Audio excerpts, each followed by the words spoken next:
नमस्कार, ये आकाशवाणी शिमला है। अब आप अनुराग पाराशर से प्रादेशिक समाचार सुनिए। आज के मुख्य समाचार। केंद्र सरकार ने सभी राज्यों और केंद्र शासित प्रदेशों से कोरोना टीकाकरण की गति तेज करने को कहा। मुख्यमंत्री जयराम ठाकुर ने पालमपुर में 45 करोड़ रुपए की परियोजनाओं के किए उद्घाटन व शिलान्यास।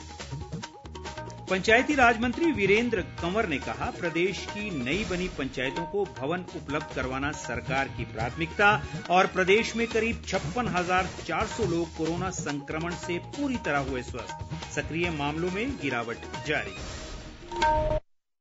कोविड-19 महामारी के खिलाफ देश एकजुट होकर लड़ रहा है। आप भी हमारे साथ सुरक्षा और बचाव के 3 आसान एहतियाती उपायों का संकल्प लें। कोविड-19 से बचाव और सुरक्षित रहने के 3 उपाय। मास्क लगाएं, 2 गज दूरी है जरूरी, सुरक्षित दूरी रखें, हाथ और मुंह साफ रखें।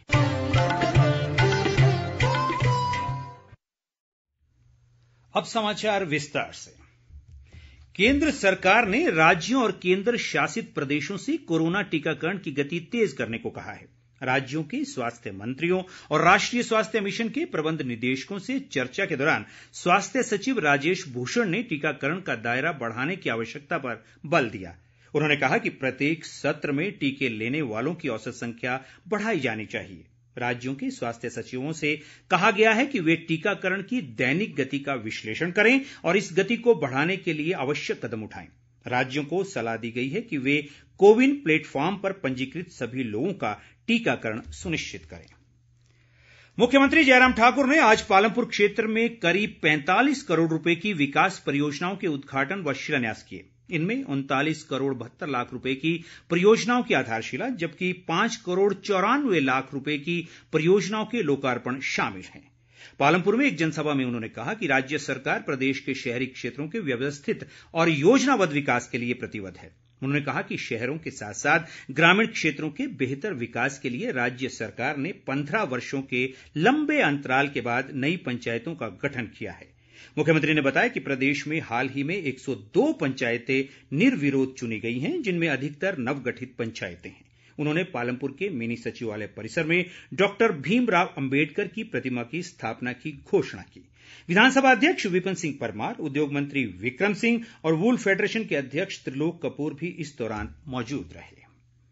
इस बीच मुख्यमंत्री ने कृषि विश्वविद्यालय पालमपुर में गोल्डन जुबली न्यूट्रिशन गार्डन का शुभारंभ किया। ये गार्डन पर्यावरण स्थिरता योजना की अवधारणा पर आधारित है, जिससे जमीन के छोटे से हिस्से में व्यवस्थित तरीके से सुरक्षित और प्राकृतिक खेती अपनाने के लिए लोगों को प्रेरित किया जाएगा। विश्वविद्यालय के कुलपति HK चौधरी ने संस्थान की गतिविधियों की जानकारी दी। तकनीकी शिक्षा मंत्री रामलाल मारकंडा ने कहा है कि पुरातन धरोहर के संरक्षण के लिए लाहौल स्पीति के त्रिलोकीनाथ मंदिर में शानदार म्यूजियम बनाया जाएगा। वे त्रिलोकीनाथ में स्नो फेस्टिवल के आयोजन के दौरान बोल रहे थे। मारकंडा ने कहा कि इस उत्सव के माध्यम से समृद्ध जनजातीय संस्कृति को एक मंच पर लाने और पारंपरिक खेलों को बढ़ावा देने का प्रयास किया जा रहा है। उन्होंने कहा कि सुविधाओं के अभाव में इस बार सर्दियों में पर्यटक नहीं पहुंच पाए, लेकिन आने वाले समय में संरचनात्मक ढांचे को विकसित किया जाएगा ताकि पर्यटन गतिविधियों को बल मिल सके। इस बीच स्नो फेस्टिवल की कड़ी में आज स्टींगरी और लोट में भी कार्यक्रम आयोजित किए गए। स्टींगरी में उपायुक्त पंकज राय ने उत्सव में बतौर मुख्य अतिथि शिरकत की। इस दौरान पारंपरिक व्यंजनों सहित स्नो क्राफ्ट और रस्सा कस्सी प्रतियोगिताओं का भी आयोजन किया गया। स्वास्थ्य मंत्री राजीव सैजल ने कहा है कि सरकार ग्राम पंचायतों में आधारभूत सुविधाओं के सृजन और मूलभूत आवश्यकताओं को पूरा करने पर बल दे रही है। सोलन जिले में कसौली क्षेत्र के कोरों कैथड़ी में जन सुनवाई के दौरान उन्होंने कहा कि सरकार की विभिन्न योजनाएं आम लोगों का सहारा बनी हैं और सभी को अपनी पात्रता के अनुसार इनका लाभ उठाना चाहिए। राजीव सैजल ने बताया कि क्षेत्र में पेयजल समस्या के समाधान के लिए 5 करोड़ रुपए की जलापूर्ति योजना का कार्य प्रगति पर है। दूसरी ओर खाद्य व नागरिक आपूर्ति मंत्री राजेंद्र गर्ग ने घुमारवीं विधानसभा क्षेत्र के गतोल में जन समस्याएं सुनी। उन्होंने कहा कि सरकार नई नई योजनाओं के माध्यम से प्रदेश में ग्रामीण क्षेत्र का संपूर्ण विकास सुनिश्चित बना रही है। उन्होंने बताया कि इस वर्ष जून माह तक घुमारवीं क्षेत्र में हर घर में नल और हर नल में जल की सुविधा उपलब्ध करवाई जाएगी। पंचायती राज मंत्री वीरेंद्र कंवर ने कहा है कि प्रदेश की नवगठित 389 पंचायतों को भवन उपलब्ध करवाना सरकार की प्राथमिकता है। उन्होंने आज ऊना जिले में कुटलैहड़ क्षेत्र के जसाणा में एक कार्यक्रम में ये जानकारी दी। उन्होंने कहा कि कुटलैहड़ क्षेत्र में सड़कों के निर्माण पर 150 करोड़ जबकि पेयजल परियोजनाओं पर 100 करोड़ रुपए से अधिक की राशि खर्च की जा रही है। वीरेंद्र कंवर ने बताया कि 110 करोड़ रुपए से बनने वाले मंदली लठियाणी पुल की डीपीआर तैयार की जा रही है। देश में कोविड से स्वस्थ होने की दर 97.19% हो गई है। कोरोना संक्रमण से अब तक 1,05,22,600 से अधिक लोग स्वस्थ हो चुके हैं। मौजूदा समय में कोरोना के सक्रिय मरीजों की संख्या 1,48,766 रह गई है। देश में कोरोना संक्रमितों की कुल संख्या 1,08,26,363 तक पहुंच गई है। संक्रमण से अब तक 1,54,996 लोगों की मौत हो चुकी है। प्रदेश में कोरोना संक्रमण से ठीक होने की दर लगातार बढ़ रही है। अब तक 56,399 लोग संक्रमण से पूरी तरह स्वस्थ हो चुके हैं। ऐसे में सक्रिय मामलों की संख्या घटकर 494 रह गई है। आज अभी तक 32 लोग स्वस्थ हुए हैं जबकि 29 नए मामलों की पुष्टि हुई है। कांगड़ा में 17, सोलन और ऊना जिले में 4-4, चंबा में 2 जबकि किन्नौर और शिमला जिले में एक नया मामला सामने आया है। स्वास्थ्य विभाग द्वारा जारी बुलेटिन के अनुसार मंडी जिले में सबसे अधिक 234 सक्रिय मामले हैं। इसके अलावा कांगड़ा में सक्रिय मामलों की संख्या 71, ऊना में 53 जबकि किन्नौर और शिमला में 31 रह गई है। राज्य में संक्रमण से अब तक 971 लोगों की मृत्यु हुई है। स्वयंसेवी संस्था उमंग फाउंडेशन ने शिमला ग्रामीण की देवला पंचायत के मूल भज्जी में आज रक्तदान शिविर का आयोजन किया। इसमें 40 यूनिट रक्त एकत्रित किया गया। संस्था के ट्रस्टी व शिविर के संयोजक विनोद योगाचार्य ने बताया कि कोरोना काल में संस्था द्वारा ये 4वां रक्तदान शिविर लगाया गया है।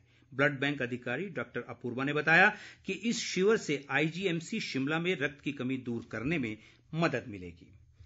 कुल्लू जिले में सैंज घाटी के रोपा में काष्ठ कला डिजाइन पर आधारित 90 दिवसीय प्रशिक्षण शिविर आज संपन्न हुआ। हस्तशिल्प व हथकरघा निगम के प्रदेश उपाध्यक्ष संजीव कटवाल ने शिविर के समापन समारोह की अध्यक्षता की। उन्होंने कहा कि ऐसे आयोजनों में प्रशिक्षण लेकर भविष्य में अपना स्वरोजगार शुरू किया जा सकता है। विधायक सुरेंद्र शौरी भी इस दौरान विशेष रूप से मौजूद रहे। मौसम। प्रदेश में हाल ही में हुई भारी बर्फबारी के बाद आवश्यक सेवाओं को तेजी के साथ बहाल करने का प्रयास किया जा रहा है। मौसम साफ रहने के चलते ऊपरी इलाकों में सड़कों को खोलने के कार्य में तेजी आई है। विद्युत बोर्ड से मिली जानकारी के अनुसार शिमला में विद्युत आपूर्ति बहाल करने का 95% कार्य पूरा कर लिया गया है। शेष कार्य आज शाम तक पूरा होने की उम्मीद है। इस बीच प्रदेश के अधिकतर भागों में शीतलहर जारी है और कई स्थानों पर न्यूनतम तापमान 0 से काफी नीचे दर्ज किया जा रहा है। मौसम विभाग ने अगले 48 घंटों के दौरान मौसम के साफ बने रहने की संभावना जताई है। और अंत में मुख्य समाचार एक बार फिर। केंद्र सरकार ने सभी राज्यों और केंद्र शासित प्रदेशों से कोरोना टीकाकरण की गति तेज करने को कहा। मुख्यमंत्री जयराम ठाकुर ने पालमपुर में 45 करोड़ रुपए की परियोजनाओं के किए उद्घाटन व शिलान्यास। पंचायती राज मंत्री वीरेंद्र कंवर ने कहा, प्रदेश की नई बनी पंचायतों को भवन उपलब्ध करवाना सरकार की प्राथमिकता। और प्रदेश में करीब 56,400 लोग कोरोना संक्रमण से पूरी तरह हुए स्वस्थ। सक्रिय मामलों में गिरावट जारी। इसके साथ ही ये समाचार बुलेटिन समाप्त हुआ। हमारा अगला समाचार बुलेटिन आप सुन सकते हैं कल सुबह 9:20 पर। नमस्कार।